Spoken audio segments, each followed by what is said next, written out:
Next is interest rate risk. तो interest rate risk दोनों तरह से हम लोग सोच सकते हैं। One is from the borrower point of view, another is from the investor point of view.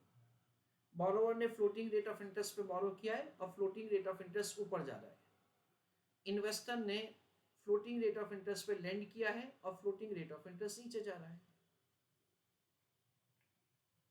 This risk occurs due to the change in the interest rate resulting into change in assets and liabilities.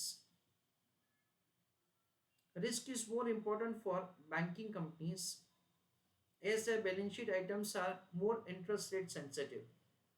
तो banking companies के लिए ये point ज़्यादा relevant है। For a bank base of the earning is spread between the borrowing and lending. तो जो rate पे उन्होंने बोरो किया और जो रेट पे लेंड किया से उसके डिफरेंस के ऊपर ही उनका इनकम निर्भर करता है। Interest rates are of two types, fixed and floating. Same rate और फ्लक्चुएशन होगा। The risk in both this type are is inherent. देखो अगर हमने फिक्स पे बोरो किया है ना तो एक रिस्क क्या है कि फ्लोटिंग रेट ऑफ इंटरेस्ट नीचे जाएगा।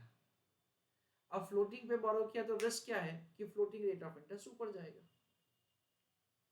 If any company has borrowed money at floating rate, then with increase in the floating rate, the liability under the fixed rate shall remain same.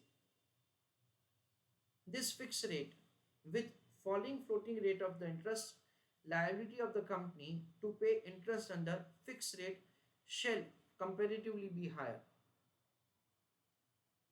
To cover such kind of risk, there are concepts as the interest rate swap, interest rate cap, interest rate floor, forward rate agreement, interest rate futures, interest rate collar और ऐसा करके बहुत सारे और भी agreements हैं जिसमें आप एंटर हो सकते हो for the purpose of hedging.